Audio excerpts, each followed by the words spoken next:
Salut à toutes et à tous. J'espère que vous allez bien. Linda Harrison, la naturologue. Peut-être que vous ne me connaissez pas. Aujourd'hui, je viens faire une émission, si vous avez vu le titre, pour créer des liens, une meilleure compréhension sur le processus qui est vraiment naturel et physiologique du passage de la puberté de la grossesse, si on passe par là, et de la ménopause. C'est vraiment quelque chose qui est comme inévitable, ces processus, ces étapes-là à la vie. Et je vais parler plus spécifiquement, naturellement, de la vie d'une femme, puisqu'on va l'identifier à la grossesse aussi. Avant de commencer, d'aller dans le cœur de l'émission, j'ai envie de dire, je m'excuse pour le son de mes enregistrements. Parfois, je dois m'équiper davantage. Je vais aller chercher des informations, promis.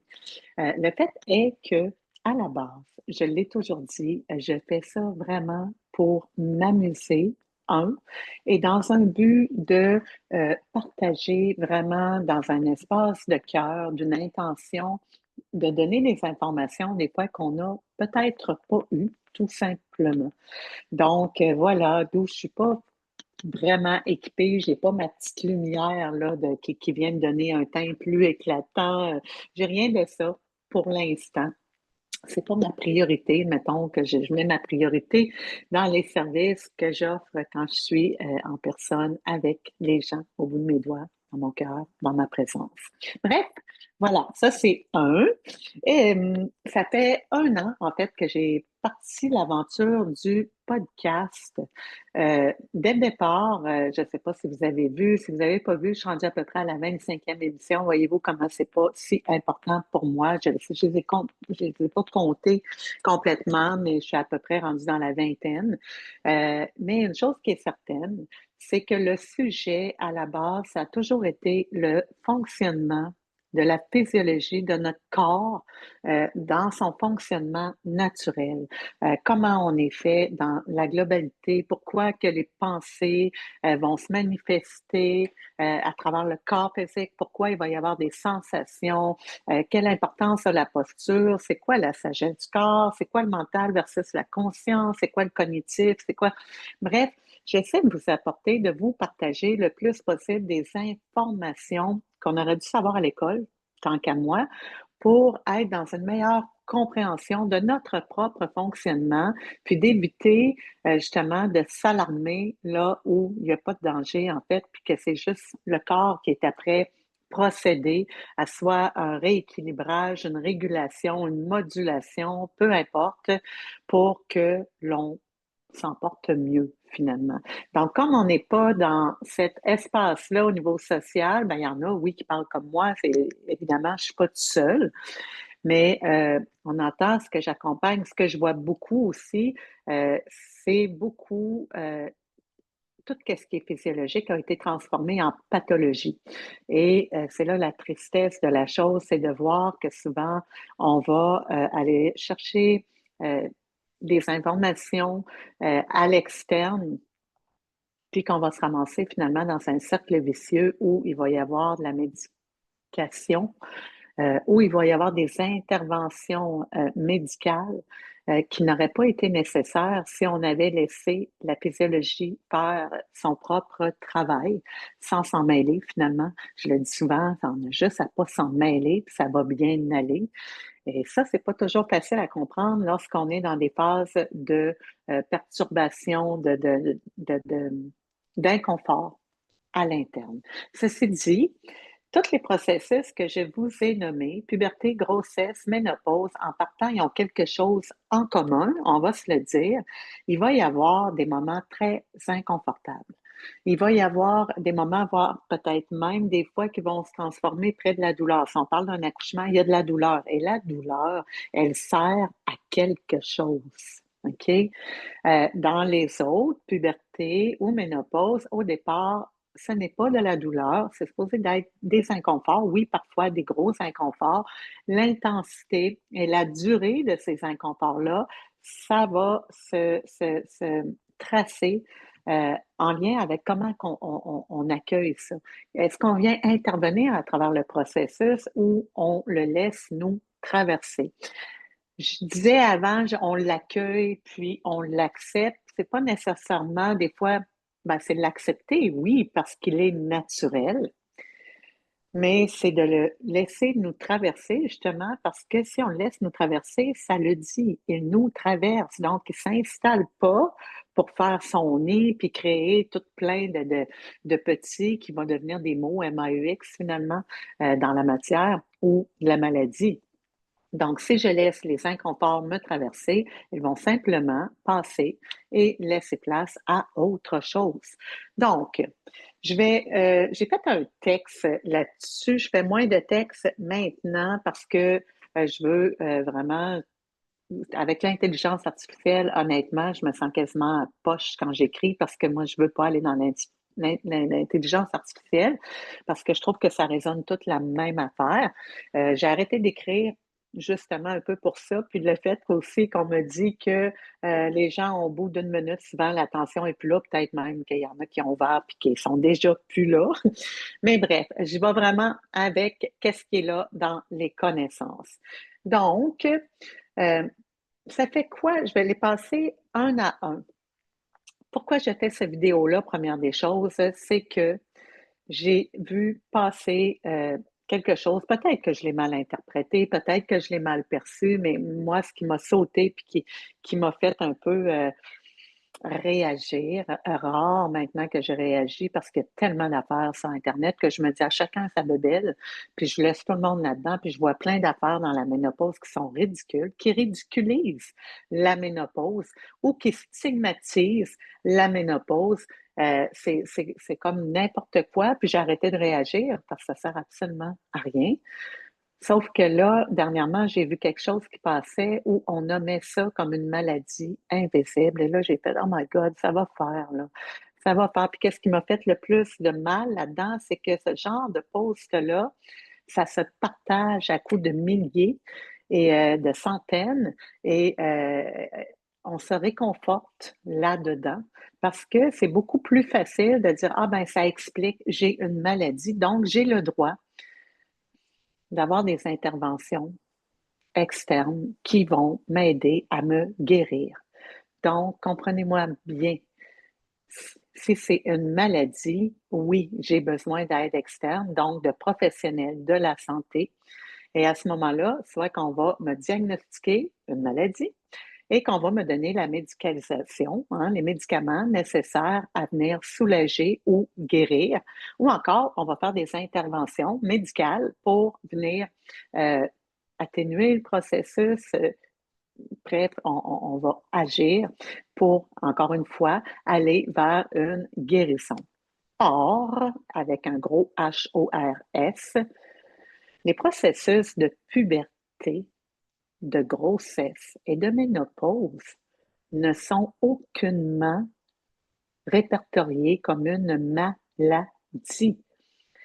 C'est un processus physiologique naturel du corps qui est tellement intelligent qu'il sait quoi faire pour créer l'harmonie à l'interne et surtout nous faire vivre les étapes importantes d'une vie et marquantes dans la vision, dans l'environnement dans lequel il se doit d'être. Et là, quand je parle d'environnement, je parle de notre environnement interne.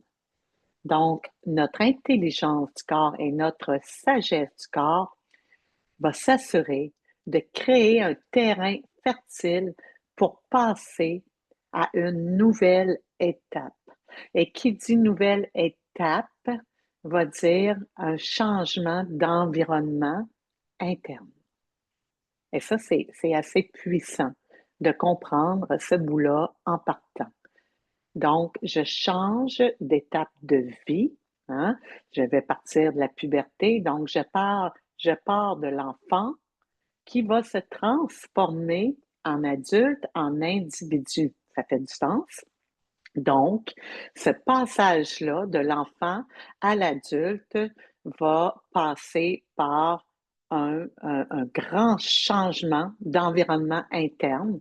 Donc, ça va passer au niveau hormonal, ça va se faire, ça va se sentir au niveau hormonal. Et quand il y a un gros chamboulement, bouleversement, on appelle ça des bouleversements parce que oui, ça dérange. Ça fait que ça dérange. L'énergie, elle est située à l'interne. Elle doit être priorisée à ce grand changement-là. Elle doit être conscientisée, nous, en tant qu'humains, dire, OK, là, je suis dans une grosse étape de vie, il y a un gros changement qui va opérer. Et si je le comprends et je laisse me traverser sans créer d'hostilité, ben, ça va se faire dans la douceur, la sérénité. Puis quand que je vais arriver dans mon nouvel environnement, pour créer les nouvelles actions, mes rôles, mes différentes étapes, ben, ça va se faire de façon équilibrée, puis je vais pouvoir accéder à ma grande puissance, ma puissance de vivre, hein, parce que c'est l'affaire numéro un. Je vois tellement de monde en survie. Excusez-moi, là, j'ai des frissons. Ouais, j'ai des frissons, pour ne pas dire, ça me fait capoter. Donc, c'est pas normal de vivre notre vie en survie. Non. Si on accepte ces moments-là où il y a un gros changement, puis qu'on laisse seulement la sagesse du corps opérer pour créer, en fait, la sagesse du corps, elle va nous connecter à notre grande capacité d'adaptation. Puis tout ce qui va se passer à l'interne, si on n'intervient pas, ben les hormones vont se réguler, vont se moduler pour que celles qui s'en vont, ben, vont laisser place à d'autres, puis celles qui viennent, ben, vont faire disparaître d'autres. Bref, c'est toute une grande intelligence qui opère. Mais encore faut-il lui faire confiance. Est-ce que c'est nécessaire de savoir, mais c'est quelle hormone qui se place, quand, pourquoi, dans quel niveau, quelle quantité? Ça, c'est de la science. Il y en a qui s'occupent de ça, mais à la base, nous, tout ce qu'on a à faire, c'est laisser ce processus-là opérer. Parce que depuis des millénaires, l'humain qui est humain va laisser ce processus opérer. Après, on ira travailler avec notre néocortex pour créer qu'est-ce qu'on a à créer avec tout qu'est-ce qu'on a comme questionnement, comme intelligence intellectuelle. Mais avant ça, quand on est dans ces processus de grande transformation-là, il faut laisser place à ce cerveau euh, archaïque, là, hein, retourner dans le primitif, puis de faire, il y a quelque chose qui sait déjà à l'interne où se placer. Assurément. Assurément. Donc, c'est bien beau tout ça. Donc là, je vous parle de l'environnement interne. Donc, si je m'en vais dans un nouvel environnement, assurément, ça va demander une grande capacité d'adaptation. Puis, pendant le mouvement de déménagement, appelons ça comme ça, je vous fais des images, là. Donc, de ma phase d'enfant à adulte, puis là, c'est la même affaire hein, pour la grossesse, je vais passer de la phase de femme seule, individuelle, à une mère qui va créer une communauté, une famille. Donc, c'est un autre statut. Donc, il y a une autre affaire qui doit se placer dans l'environnement interne pour comprendre que maintenant, je ne suis plus seule. Je suis plus.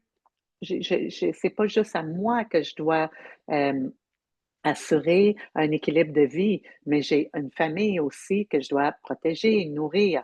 Donc, il y a toute une transformation qui va opérer là-dedans. Oui, on le voit sous la forme de la grossesse, la bedaine, l'enfantement, mais c'est beaucoup plus profond que ça. Ça prépare le terrain pour devenir une maman, une accompagnatrice. Dans la ménopause, c'est la même chose, mais dans une autre forme. Je vais changer de terrain. J'étais dans cet espace où je devais nourrir, sécuriser l'espace d'une tierce personne ou de plusieurs enfants de la communauté. Et puis là, je ressens ce besoin d'enlever de la gravité, puis de laisser aussi, laisser aller cette gravité-là, d'où on commence à embarquer dans la ménopause, dans une phase de deuil. Le deuil n'est pas bien reçu, mais ça fait partie de l'évolution. Puis, c'est pas facile à entendre, mais ça fait partie de la préparation à l'évolution normale humaine qui est de retourner vers un espace qui est de la même place d'où on vient, dans l'invisible. On s'en va vers la mort. Je ne vous dis pas qu'à la ménopause, on est après mourir, ça n'a pas rapport, mais c'est une préparation sous une autre forme à laisser aller la matière tranquillement et à faire confiance à cette puissance de l'invisible qui opère. On va partir de ce statut de femme mère là, qui a créé dans la matière pour devenir ces grandes femmes sages ou encore grand-mère dans l'image qui va tout simplement remplir le rôle de soutenir, de supporter la communauté, de transmettre, de léguer les grandes étapes de la vie dans la sagesse avec un enseignement juste. C'est ça que c'était, hein? C'est ce qui était avant. Hein? J'ai envie de dire quand c'était plus sain, quand il n'y avait pas toutes ces choses qui venaient perturber l'équilibre de l'humain, parce que là, on est rendu qu'il y a tellement d'abondance il y a de l'hostilité, trop d'hostilité à travers les différentes croyances, parce qu'il y en a tellement que ça fait juste de la guerre, puis de la chicane, puis de l'hostilité. Jusqu'à ce que je dis peut-être ne résonne pas pour certains, puis peut-être qu'il y en a qui l'entendent dans un espace d'hostilité parce qu'ils ne sont pas d'accord avec ça. En fait, c'est c'est primitif, c'est là. C'est ça qui est là. Il n'y a rien de plus naturel pour une femme qui est d'accoucher. C'est naturel, le corps est fait pour ça. Mais aujourd'hui, les femmes ont peur d'accoucher, donc vont aller chercher plein d'outils, d'informations externes pour essayer de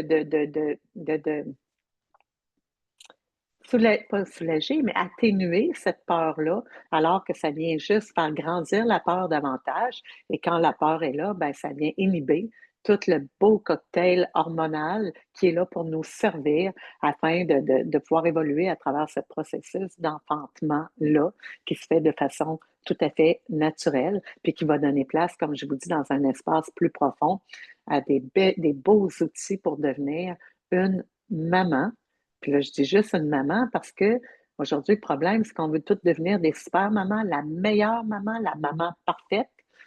Puis même à travers les mamans qui disent ah, moi, je suis une maman imparfaite, on l'entend derrière que c'est dans une intention de devenir parfaite. Bref, juste être une maman, tout simplement, c'est déjà beaucoup. C'est déjà énorme de remplir son rôle de maman avec humilité. Avec humilité parce que être maman, là, il n'y a pas de manuel exact pour atteindre le statut d'une maman parfaite ou peu importe, si ce n'est que d'évoluer à travers le mouvement, évoluer avec notre enfant. Et je pense que la meilleure écoute, en fait, c'est d'écouter les sages derrière nous, hein, ceux qui l'ont vécu, la sororité à quelque part. Euh, je parle encore une fois dans un milieu non hostile et naturel, de parler de la grossesse comme étant quelque chose de beau, de savoir en quoi consiste la douleur dans la grossesse, à quoi consistent les contractions, à quoi consistent les hormones, comment elles se placent. Ben, tout ça, c'est magnifique, c'est vraiment magique. Et c'est là que tu dis que le corps est miraculeux. Et là, tu regardes ça, puis tu te dis, ben, coudonc, c'est un peu la même affaire qui s'est préparée lors de la puberté, sauf on mettait des choses plus abstraites au monde. Puis après, tu regardes ça, puis moi-même, étant dans le processus ménopausique, je fais, mais c'est exactement la même affaire sur un plus long terme.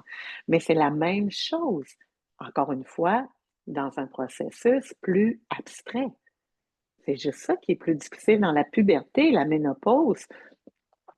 Il y a quelque chose de gros, une étape marquante, importante de notre vie, qui est après se préparer, se moduler à travers la matière hormonale.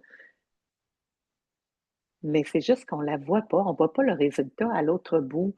Mais nous, si nous l'acceptons, nous l'accueillons, nous le comprenons à l'interne, assurément, on va voir cette belle évolution qui se manifeste dans notre, notre attitude, notre façon de voir la vie, notre façon de vivre, tout simplement.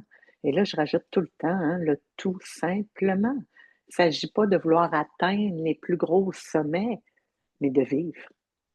Et moi, la plus belle chose que je peux léguer en tant que femme, étant rendue à l'étape de grand-mère de cette femme en processus ménopausique, c'est de léguer à ma future génération que la vie, que toutes ces étapes-là sont magnifiques. De leur léguer la magie qui opère à travers ces processus-là. C'est important. Sinon, qu'est-ce que je lègue à mes enfants? Que la vie, c'est de la merde. Que si j'ai des filles qui vont arriver dans ces générations-là, c'est de leur dire, prépare-toi bien, quand tu vas être menstruée, c'est la pire affaire. Ah, le sang, c'est dégueulasse. Tu vas être obligé de t'acheter des tampons, des ci, des ça. Puis là, tu en as au moins pour une trentaine d'années. Prépare-toi. Mais en tout cas, un jour, ça va arrêter, mais après, oh my God, le processus de la ménopause, toi. Oh mon Dieu. Là, tu vas voir, ta peau va venir dégueulasse. Tes cheveux vont être gris chauds. Prépare-toi, là, ma fille, là, parce que là, profite-en, t'es belle, mais check, tu vas venir rider comme moi. Bon, ben, en tout cas, moi, je te conseille. Est-ce qu'on va aller vers là? Je pourrais en faire tout un texte de ridicule autour de ça. Est-ce que je vais lui dire, ah, la puberté, tu vas avoir plein de boutons, c'est dégueulasse, mais fais-toi-en pas, ça va passer sans rien de plus. Ah, tu vas être enceinte, oui, on a hâte d'avoir un enfant, mais prépare-toi, tu vas avoir 9 mois d'enfer, là. Puis après ça, ouais, ben après ça, tu vas avoir le postpartum, puis ah, ben, tant qu'à faire après ça, ah, je te dis, élever un enfant, là, dans la société d'aujourd'hui, c'est de la merde. Combien qu'il y en a que j'entends de même? J'entends des femmes que je trouve belles, que j'adore, mais qui ont mon âge, puis qui espèrent que leurs enfants n'auront pas d'enfants parce qu'ils me disent, ça n'a pas d'allure. J'espère qu'ils n'auront pas un enfant dans cette société de merde-là. Puis là, je fais, mais qu'est-ce qu'on lègue à notre future génération? C'est fou. Vous me comprenez? J'imagine. Donc, c'est un peu en ce sens que j'essaie de faire les liens. En fait, c'est rendu tellement évident. Pour moi, c'est ça. Donc, maintenant, qu'est-ce qu'on fait dans un milieu comme ça? On sait maintenant qu'il y a trois processus qui opèrent.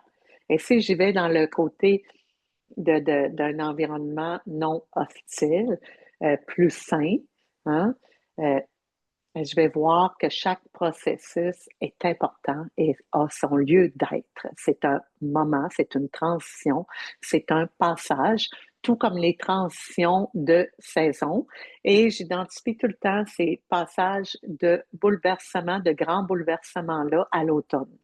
Donc, l'automne, c'est vraiment une saison où on voit les deux visages. Hein? On voit le moment de l'automne où il y a plein de belles couleurs, où c'est beau, puis à un moment donné, là, les feuilles tombent, ça devient gris, ça devient plus froid, moins de lumière, plus sombre. Puis il y a ces moments-là que le monde aime pas. Puis il y a même le deuil de l'été où on était dans le relationnel, où on était avec les gens, hein, on est entouré, ça c'est comme la mer un peu. Il y a du relationnel, ça bouge, il y a de la lumière, j'ai plus d'énergie.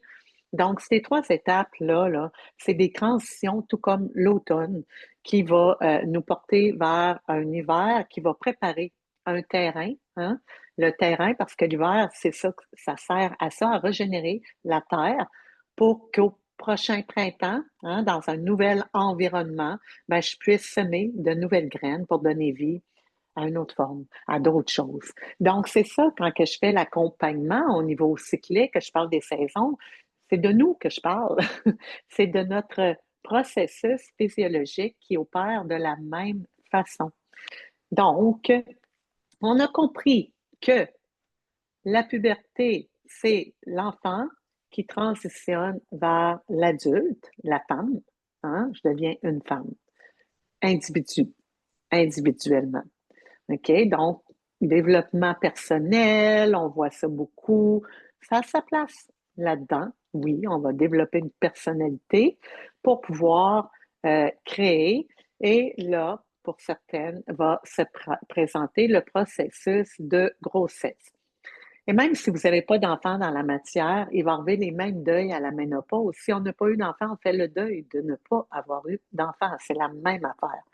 Donc, dans le processus de grossesse, on est dans la même affaire, gros cocktail hormonal, ça change, je suis toute déstabilisée, mal de cœur, mal de tête, ça fait mal dans le corps, inconfortable, qu'est-ce qui se passe? Ma peau change, j'ai des boutons, je me comprends plus, je comprends pas mes humeurs, bref, hein, ça a ça a un impact, hein, au niveau mental, au niveau émotionnel, tout est lié. Donc, je passe de l'état de la femme individuelle pour aller créer une communauté, une famille. Donc, je vais devenir une maman. Sachez-le, les femmes qui n'ont pas eu d'enfants, souvent, je les vois autour de moi, ce sont des mamans dans la vie de tous les jours. Ce sont des femmes elles ont quand même ce grand don de soi pour la plupart. Donc, sachez que vous êtes des mamans à votre façon dans l'énergie. Ça n'enlève rien à cette énergie-là. Peut-être juste qu'au niveau hormonal, ben, vous n'avez pas passé par ce cycle-là, c'est tout. Et arrive le processus de la ménopause, qui est la transition de cet espace, même celles qui n'ont pas eu d'enfant, où j'ai donné, j'ai donné, j'ai donné, j'ai donné. À un moment donné, il y a cet appel à une liberté, de me débarrasser de toute cette gravité que j'ai portée, puis de dire, me semble, il y a quelque chose qui me demande encore que j'ai le goût de changer. J'ai le goût d'aller dans un nouvel espace. Je commence à trouver que c'est lourd, puis j'ai le goût de me débarrasser d'une couple d'affaires. Des fois, c'est les amis, la vie professionnelle, c'est la vie familiale, nos valeurs, en fait, et nos croyances. Dans ces trois stades-là, se transforment. On les revisite, puis souvent, ça va changer nos valeurs et nos croyances. Et ça, là, savez-vous quoi? C'est tout à fait sain. Dans la société, on va dire de nous souvent qu'on est en déséquilibre, elle est rendue folle. Avant, elle disait ça. Voyons, tu as toujours dit ça. Ben, soit, tant mieux.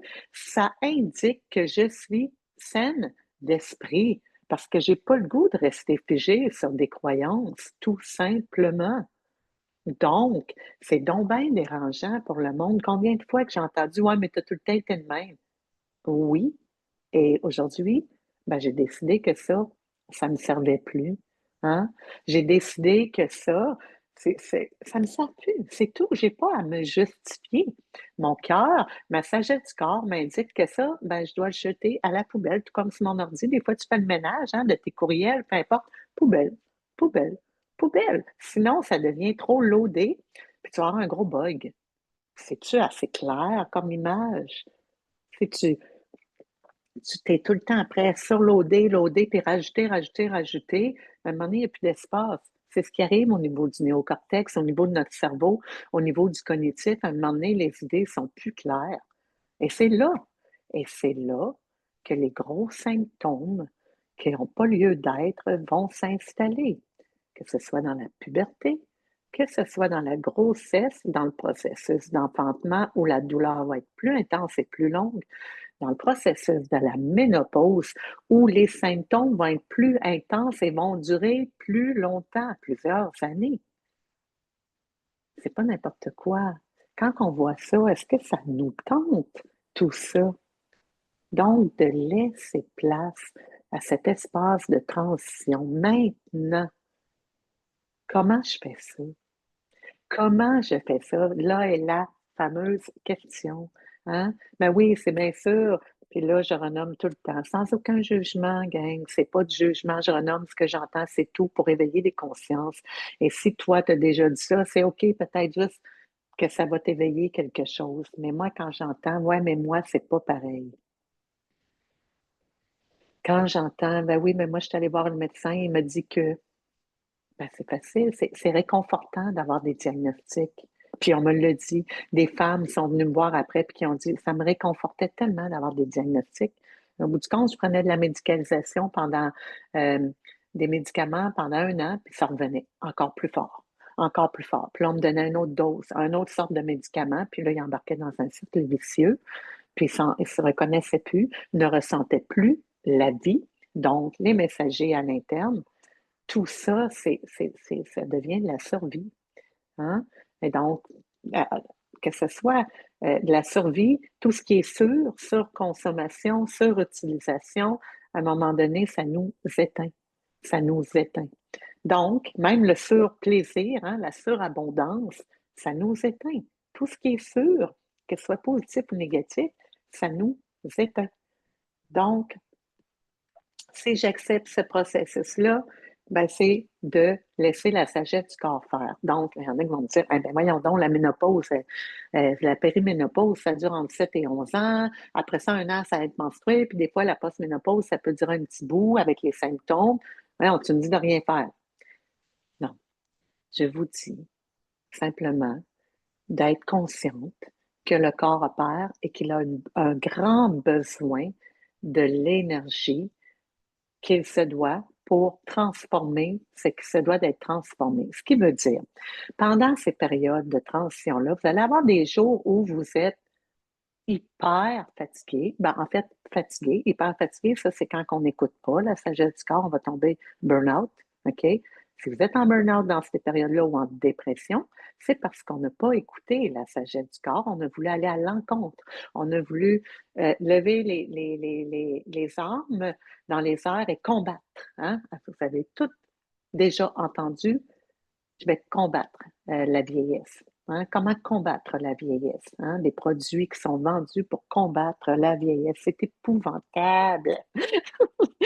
Ça m'a fait sursauter. Combattre la vieillesse, c'est se combattre nous-mêmes. On se bat contre soi, contre personne d'autre que nous.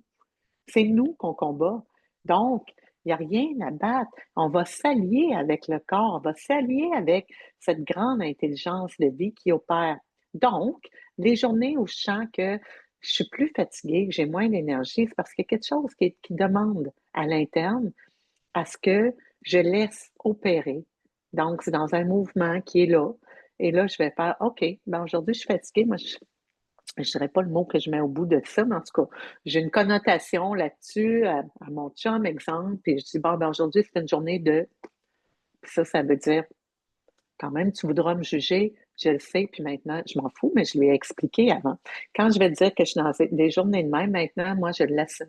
Je l'assume, peu importe de quoi j'ai de l'air. Bon, mettons une journée de larve. J'ai de l'air d'une larve, j'ai le goût d'écouter la télé, rien faire, puis manger ce que je veux, avoir de l'air de...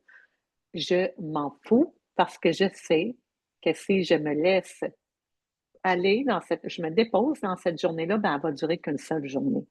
Elle ne durera pas une semaine, un mois, puis un an, puis ça durera pas. Donc, elle va me traverser et elle va passer. Donc, ça, on en rencontre dans la puberté, dans la grossesse et dans la ménopause. Donc, je les laisse me traverser.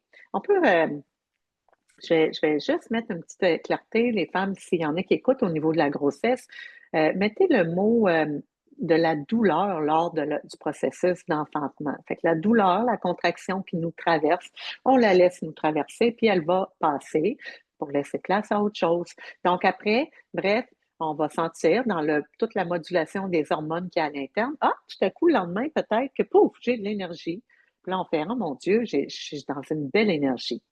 Donc, si je suis dans une belle énergie, là où est le danger, souvent, c'est que là, il y en a qui ils vont se créer des situations avec grosse adrénaline dans le fond pour aller chercher puis profiter parce que, hey, enfin, je viens de retrouver mon énergie, surtout dans la ménopause.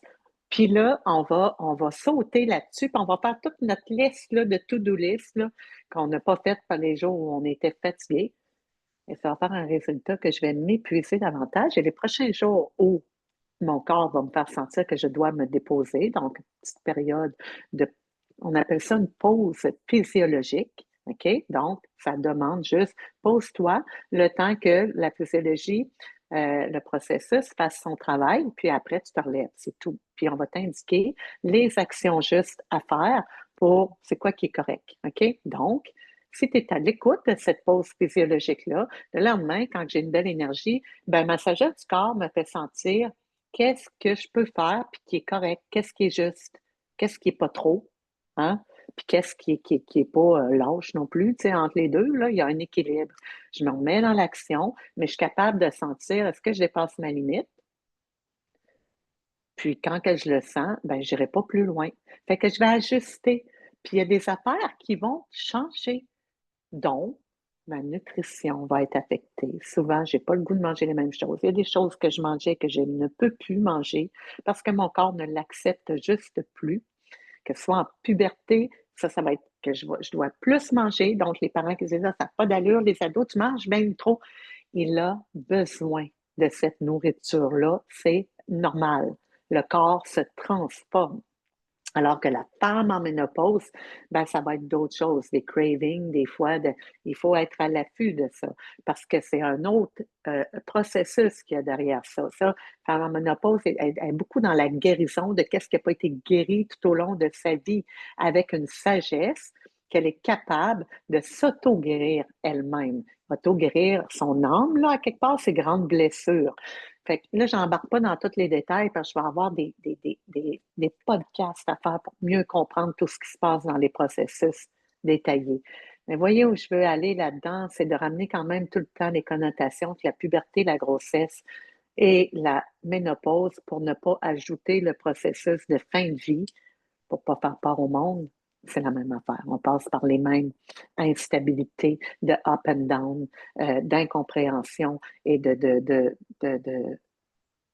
up and down d'énergie. Une journée, je suis là, puis l'autre journée, je suis là. Donc, quand on comprend le processus et on l'accepte comme étant, c'est pas moi qui ai le contrôle là-dessus, ben, on va le vivre de façon sereine, avec une sérénité. Donc, je ne suis pas en terrain d'hostilité. L'environnement que je veux créer à l'interne, c'est un environnement sécuritaire, sain. Donc, dans les 3 phases, même les 4, si j'ajoute le processus de fin de vie, on doit s'assurer qu'à travers la transition, je vais créer un espace sain et sécuritaire. C'est la première affaire. Donc, un adolescent qui vit dans un espace instable où il y a tout le temps de la chicane, des cris, des désaccords dans les parents ou les parents séparés. On en voit beaucoup aujourd'hui. C'est pas pour rien qu'il y a beaucoup d'ados qui ont de la misère avec leur passage de puberté. Donc, être conscient de ça, que tout ce que vous faites en hostilité, ben, ça dérange l'espace sécuritaire de votre enfant. Et pour passer cette transition-là, il se doit d'avoir un espace sain et sécuritaire. Même chose pour la femme qui accouche. Si cette femme-là est dans sa phase d'enfantement et qu'elle est dans un espace qui n'est pas sécuritaire, ça va bloquer son processus au niveau contraction, tout le cocktail hormonal. Elle va juste créer cortisol, adrénaline. Puis que c'est dans les 3 affaires, c'est la même affaire. Hein? Ça vient créer de la cortisol et de l'adrénaline, ça crée de l'inflammation et donc la douleur va être plus intense, les symptômes vont être plus intenses parce que dans les 3, ménopause aussi, je me dois de vivre cette transition-là dans un espace sain et sécuritaire. Donc, dans les 3, si je suis dans des terrains qui sont non, qui sont hostiles, où il y a de la chicane, ben assurément, je viens créer un déséquilibre davantage, cortisol, qui va créer de l'inflammation à long terme. Puis là, ben, c'est ça, c'est là que les symptômes et tout le cercle vicieux va embarquer. Puis que là, on va dire, oh mon Dieu, je suis après pas une dépression, j'ai mal aux articulations, ça n'a pas d'allure. Comprenez bien, le milieu, espace sécuritaire et sain. Ça, c'est la première affaire pour ne pas créer de stress. Donc, dans un certain ordre des choses, je vais vivre un peu de fébrilité parce qu'il y a des choses qui arrivent, puis si on est bien connecté, on les sent. Il y a des journées qu'on les sent tellement de façon puissante, ce qui vient se placer en nous. On sent la transition, puis on a comme les visions de ce qui s'en vient, pas la visualisation. On n'est pas dans la même affaire, je ne force rien. J'accueille la vision, je sens intrinsèquement que, wow, c'est hot, qu'est-ce qui s'en vient, c'est beau. Donc, dans ces moments-là, je vais créer un tout autre cocktail hormonal, la dopamine, la sérotonine pour mon humeur qui va être plus stable. Ben, stable, on s'entend, il y a quand même des déséquilibres, mais sont moins perturbants. euh, toute l'endorphine, des moments où j'ai comme l'impression d'être connectée avec d'autres choses de plus grand que moi. Bref, toutes l'oxytocine, l'hormone du plaisir dans mon relationnel. Donc, tout ça, c'est dans les trois phases sont super importantes. Puis dans la phase finale aussi. Donc, espace, environnement, sécuritaire et sain. Première des choses. Ça, c'est important. Naturellement, notre nutrition, nos exercices, notre hygiène de vie, comment je vis ma vie. Donc, c'est un point hyper important dans les trois.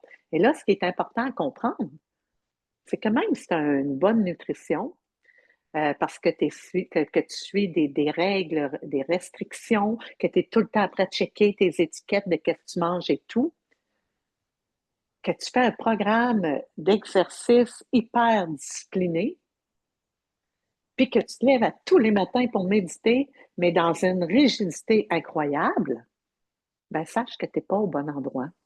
Oui, parce que c'est pas ça une bonne hygiène de vie. Il y a la notion du plaisir que j'entends pas ici. Donc, la notion de créer de l'oxytocine, de pas être dans la privation, dans la restriction. Donc, avoir une bonne hygiène de vie, c'est être à l'écoute de notre sagesse du corps, tout simplement, elle aussi qui va nous indiquer c'est quoi que j'ai le goût de manger? C'est quoi qui est bon pour moi? Puis connecter à cet espace-là, souvent, et c'est prouvé dans plusieurs choses, tu peux arriver devant un restaurant et juste sentir, je le sens pas. Même chose pour quand je viens pour prendre de quoi dans une étagère, une tablette. Moi, perso, il y a des choses que ça peut pas rentrer dans mon corps. C'est tout. J'ai pas besoin de regarder c'est quoi qui est décrit sur l'étiquette. C'est non. C'est catégoriquement non, je le sens pas. Donc, on a une grande sagesse qui nous guide vers ça. Avoir du plaisir à manger sans culpabilité. Donc, dans ça, on n'ira pas dans la surconsommation non plus, de faire des gros cravings de sucre et de gras et tout. On va y aller dans une forme de, ben aujourd'hui, c'est ça que j'ai le goût. Oui, des petits écarts une fois de temps en temps, mais elles sont bien assumées. Même chose pour l'entraînement. Dans les trois stades, l'exercice physique n'est pas la même. Il y en a qui me disent en ménopause, et ça, je l'entends tellement souvent. Oui, mais Linda, j'ai tout le temps fait de la course à pied. Moi, quand j'étais jeune, là, j'étais une championne en course à pied, en vélo de montagne, peu importe. Oui, puis tu en as profité, j'espère. Maintenant, c'est que ton corps accepte peut-être plus ce sport-là, tout simplement. Ton corps t'indique juste qu'il y a autre chose. Il y a le goût de te faire découvrir un autre plaisir à créer euh, dans la santé, là, dans ta posture, dans tes muscles, mais pas pour l'aspect esthétique, physique, performance, juste pour être bien. As-tu le goût d'être bien? As-tu le goût d'être en santé pour durer, être là euh, de façon, une belle présence, alerte, euh, une présence, comment on dit ça? Tu sais, tu vois des belles madames, des fois, qui sont, je sais pas, dans leur esthétique, moi, les madames qui m'impressionnent, qui m'inspirent, c'est ces femmes-là à qui je parle, qu'elles ont 90 ans, qui sont alertes, elles sont présentes, elles te posent des questions, elles sont allumées, elles suivent la discussion, puis elles font les liens, puis je fais wow, moi c'est ça, c'est là que je veux être. Elles sont capables de marcher, tu sais, c'est pas la madame qui pousse de la fonte encore à 80 ans, puis qui a tous les muscles striés, puis qui fait encore des marathons. Genre, c'est vraiment pas ça qui m'inspire. Moi, c'est la présence d'une personne. Est-ce elle est là, présente encore pour pouvoir transmettre, écouter, supporter? Hein? C'est ça, notre passage de la ménopause, c'est de pouvoir supporter la génération à venir. Est-ce que je peux soutenir? Est-ce que je peux être à l'écoute? Est-ce que je suis encore assez présente pour te transmettre des enseignements justes sans être dans la rigidité de dire, ah, moi, dans mon temps, c'était le même. C'est pas ça, c'est pas ça. C'est juste dans des partages où qu'on peut créer un espace sécuritaire où tu vas avoir le goût de me parler, où tu vas avoir le goût de te confier. Hmm? C'est ça qu'on veut, c'est là où on veut aller. Donc, notre hygiène de vie, ça passe par là, la nutrition, l'entraînement, donc des exercices physiques, ça va être entraînement, exercice physique qui garde mon corps dans une santé. Donc, je m'assure d'avoir ce qu'il faut sans aller dans le SUR, trop. J'ai pas besoin d'aller dans du trop. Donc, ajuster l'exercice physique selon le stade où je suis. Donc, assurément, les jeunes ont besoin d'un peu plus d'adrénaline. Ils vont aller dans des affaires un peu plus d'exploit, c'est OK. Le cerveau, tout est là, c'est correct. Puis ils ont l'énergie pour ça à l'âge qu'ils ont, c'est OK. Ils vont savoir, ils sont là, ils vont faire leur expérience. La femme enceinte, ben c'est peut-être d'une sagesse, de laisser l'énergie à ton enfant, là, à toute la construction du fœtus, ce qui se place à l'interne, le placenta, laisser circuler, puis assurer que ça circule bien. Donc, c'est peut-être correct là, que tu ne priorises pas tes petites cuisses, puis de ne pas engraisser, tout ça, c'est peut-être pas le temps, sans aller dans l'autre écart, de dire, ah là, j'ai le droit, je mange, je suis enceinte, il faut que je mange pour deux, pour trois. Ça, c'est des croyances aussi. Donc, il y a toujours l'équilibre de faire des exercices adaptés, plus douces, parce que j'ai un passage à faire. Et la même chose dans la ménopause, j'adapte mes exercices. Donc, j'ai une panoplie d'exercices pour ma part où j'accompagne là-dedans ce passage, la ménopause. C'est quoi qui est important en lien avec les hormones? Qu'est-ce qui change? Hein, notre densité osseuse, le tonus. Ben, voici ce que je te suggère et où je t'accompagne. Donc, voyez-vous, c'est différent et c'est OK.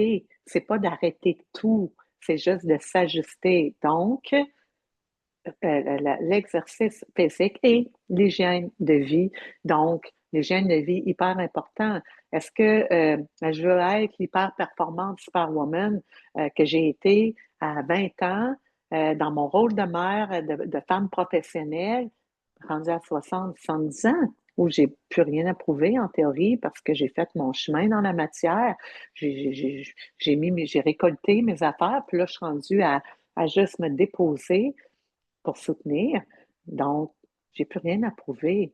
Donc, cette partie-là d'hygiène de vie, euh, de continuer à générer du gros stress, puis des zones où il y a tout le temps de l'anxiété qui me mettent tout le temps en adrénaline, finalement, où je sécrète toujours cortisol et adrénaline, bien, assurément, je m'excuse, vous avez beau avoir une bonne nutrition, avoir un bel entraînement discipliné et tout, puis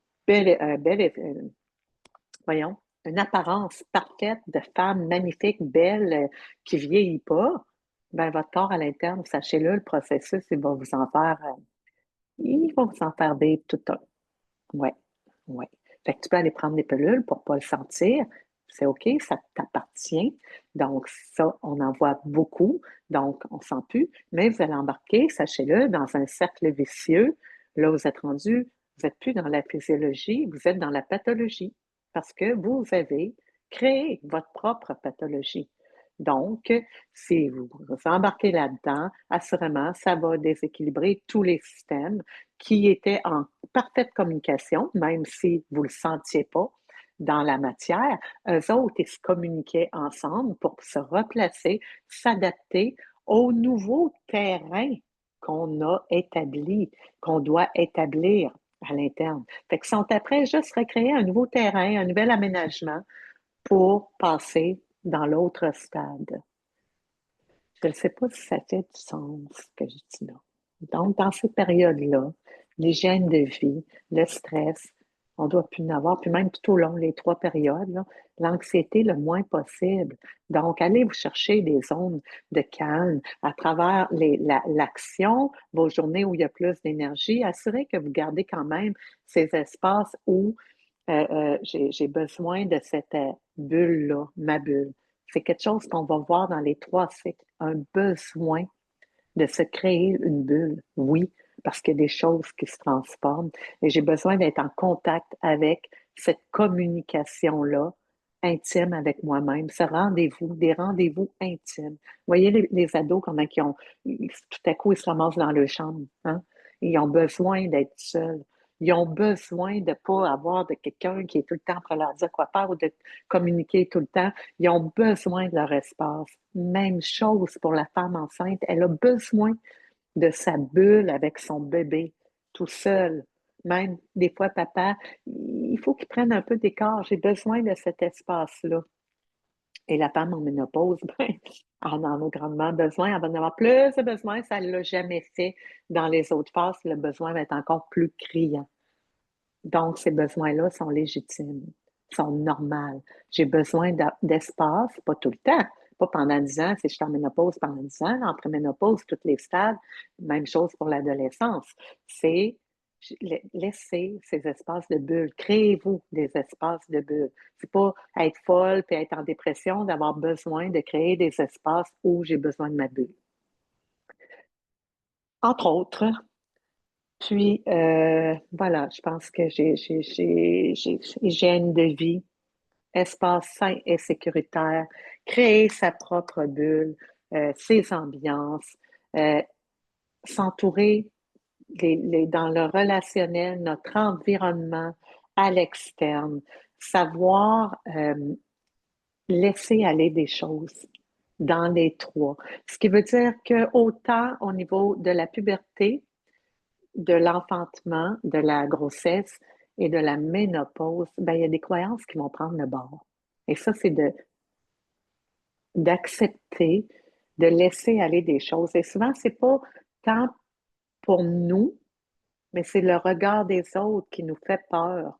Donc, on parle d'un peu de détachement dans les trois cycles. C'est la notion du détachement qui prend une toute autre forme. C'est de dire, ben oui, mes parents, exemple, dans toute mon enfance, m'ont enseigné ça. Moi, perso, c'est le plus beau cadeau que j'ai pu léguer à mes enfants à l'âge de 18-19 ans, de leur dire à partir de maintenant, prenez tout ce qu'on vous a légué comme enseignement, qu'on pensait correct, puis qui ne fait pas votre affaire, puis jetez à la poubelle. Puis à partir de là, vous êtes libre. Tu deviens responsable, tu assumes tes responsabilités, puis tu vas reconstruire selon tes propres croyances. Et c'est ça le stade de l'adolescence, la transition de l'adulte à la maman ou papa, peu importe, hein, parce que c'est aussi pour l'homme. Donc, c'est ça, ce stade-là, c'est de leur donner ce droit, de me donner le droit de jeter des choses à la poubelle parce que moi, c'est plus ça qui vibre pour moi.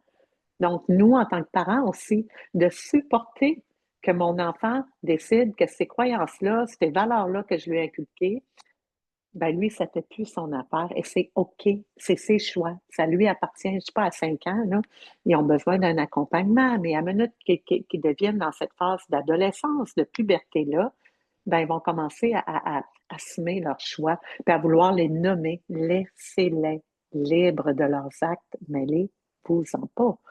Donc, nous, en tant que parents, nous, en tant que femmes qui passent dans le stade de la ménopause ou de la grossesse, c'est de se donner le droit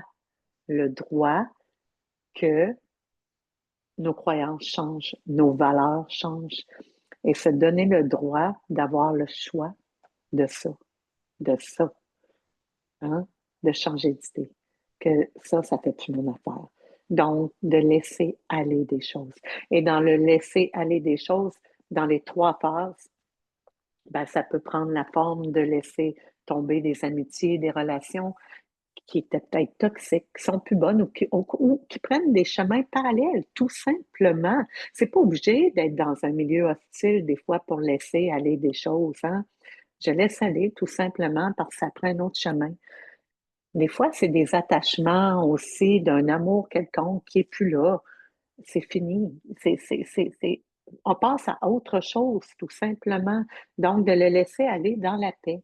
Des fois, c'est des zones d'hostilité, justement, qu'on n'a pas pardonné. Laisser aller ça, tout simplement, de faire, OK, ben moi, j'ai le goût de passer à autre chose. Donc, je laisse aller ça. Poubelle. C'est fini. C'est terminé. C'est pas de nier notre passé, hein. C'est de juste laisser les choses se transformer pour recréer un terrain fertile. N'oublions pas.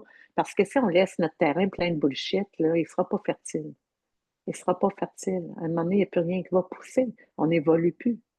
Donc, notre terrain, notre environnement interne doit être fertile. Et c'est en faisant ce ménage-là, de libérer des choses, des fois même des choses qui ont été bonnes pour nous, ben là, c'est juste que ça ne sert plus. Ça, c'est l'exemple de la nourriture ou de l'entraînement. Des fois, c'est des choses que j'ai toujours aimées, qui m'ont toujours fait du bien. Du jour au lendemain, ça ne me fait plus. Ben, poubelle. C'est correct. C'est correct. J'accepte ça.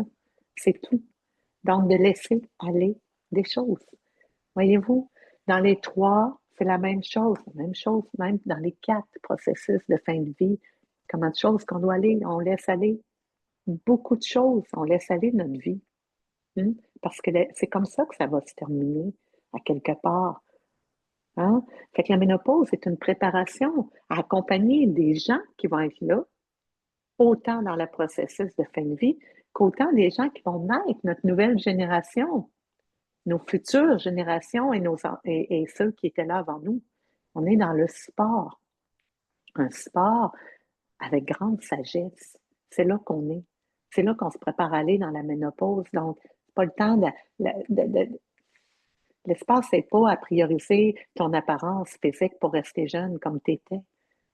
L'espace, elle est là pour préparer cette grande sagesse-là de présence, de sport dans l'invisible. Parce que c'est pas nécessairement avec des gestes de donner quoi que ce soit, mais c'est cette écoute, ce regard, ce toucher, des fois un petit mot, l'intonation, juste une présence vraiment bienveillante. Et dans la bienveillance, des fois, il y a des choses qui ne résonnent pas pour l'autre. Et ça, il faut l'entendre. On pense qu'être bienveillant, c'est juste dire ce que l'autre veut entendre. Non, c'est pas nécessairement ça, la bienveillance.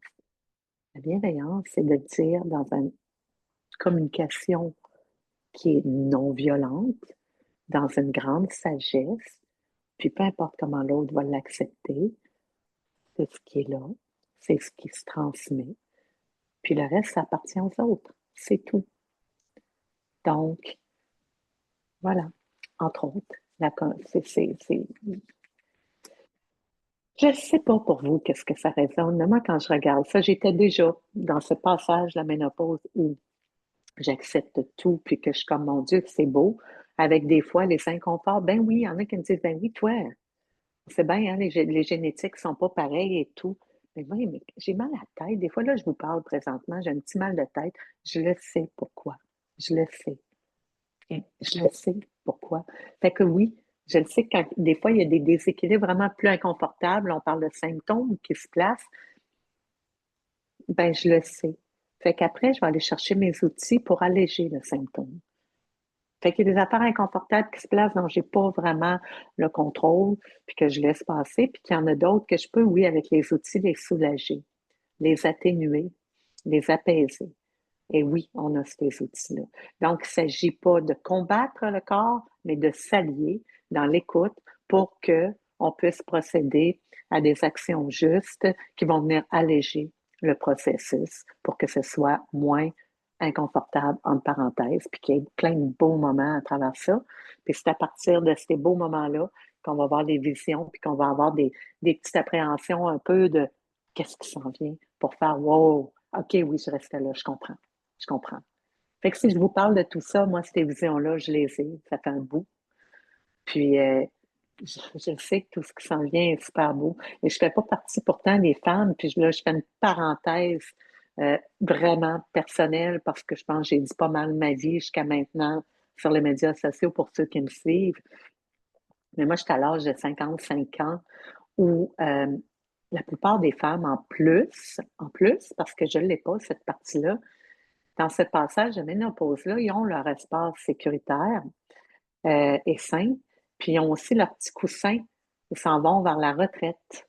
Ils ont une liberté aussi financière que moi, j'ai même pas, parce que si vous n'avez pas entendu mon histoire, vous allez aller l'écouter à l'épisode 1, où je raconte mon histoire, et moi, je n'ai aucun coussin financier. Je n'ai pas de retraite. J'ai été à mon compte toute ma vie.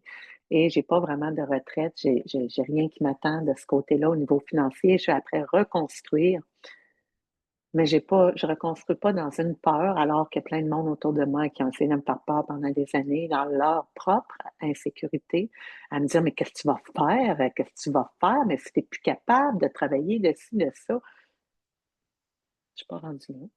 Puis j'ai confiance en ce qui se place. Puis je serai là où je devrais être quand la vie sera rendue où elle sera rendue. Et si maintenant, je me sens tellement riche, de pouvoir accéder à toute cette sagesse de mon corps, qu'est-ce que mon corps m'enseigne, de cette communication-là que j'entends très clairement avec ma sagesse du corps, mon intelligence de vie à l'interne, qui me place dans une meilleure compréhension avec des connaissances que je peux transmettre de plus en plus clairement, de façon mieux vulgarisée pour que les autres puissent en bénéficier parce que c'est pas juste pour moi. Ben merci la vie. Wow! Je pourrais avoir les millions, puis pas ça. Je pense pas que je serais pleureuse parce que j'en vois du monde qui sont dans toutes les situations financières, esthétiques parfaites, mais qui sont malheureuses et qui ne se comprennent pas et qui sont toujours à la recherche du bonheur, du bonheur, de cet espace de paix et de calme, de joie, la sage joie. Hein, la sage joie, c'est pas ouais! Je mettais une vidéo justement aujourd'hui où je m'entends il y a 15 ans à crier dans mon adrénaline à fond parce que je carburais uniquement l'adrénaline. Ah mon Dieu, que c'est drôle. Aujourd'hui, cette joie-là, là, elle est encore là dans mon énergie d'enfant, pardon, mais dans une sagesse où j'ai pas besoin d'éclater autant, puis parce que je sais que, ouf, si j'ai des hops de même, là, je vais avoir des gros downs aussi tantôt qui m'en viennent.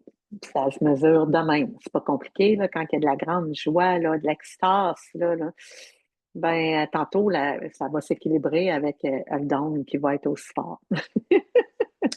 Fait qu'il n'y a pas de restriction.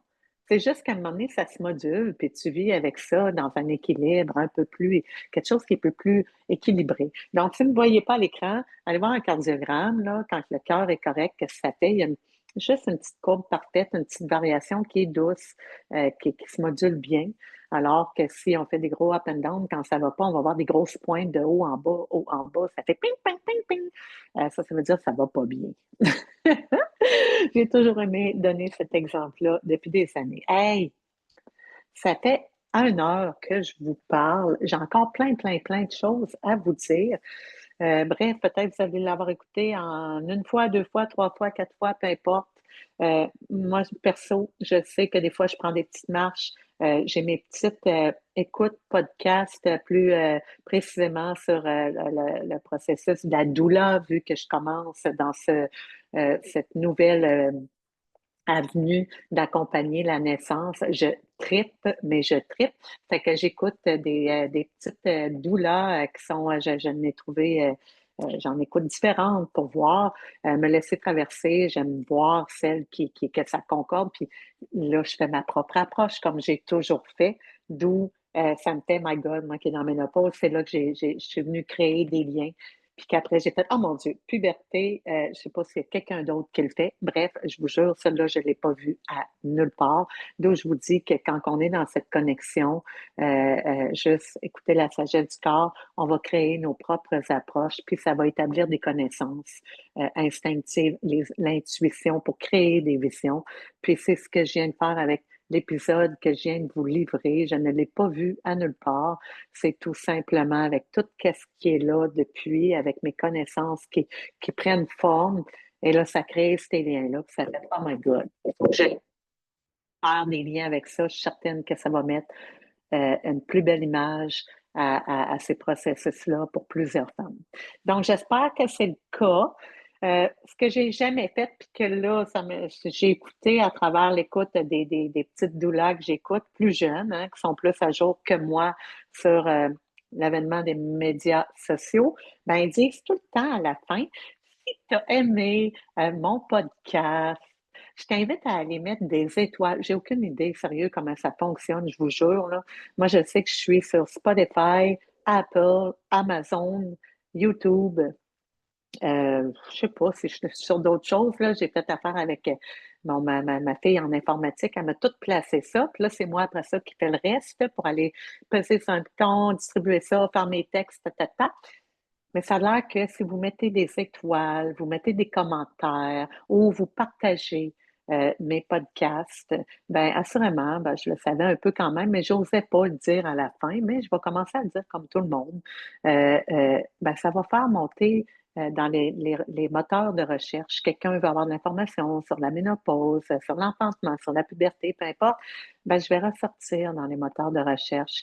Puis ça va peut-être pouvoir contribuer à aider, à éveiller à informer d'autres femmes qui ont grandement besoin d'entendre que, en fait, on n'est pas dans une maladie, mais on est dans un processus physiologique tout à fait normal de devenir des femmes extraordinaires.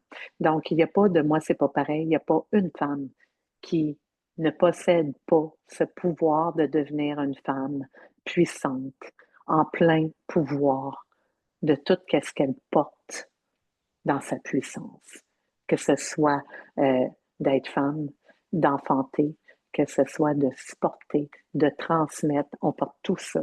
Mais encore faut-il traverser les processus dans un environnement sain et sécuritaire. Sur ce, je vous dis bye-bye, puis je vous reviens avec plein d'autres sujets, bien naturellement. Fait qu'envoyez-moi des commentaires, des petits coucous, dites-moi si, qu'est-ce que vous pensez de cet épisode-là. Puis voilà, je vous embrasse. Bye.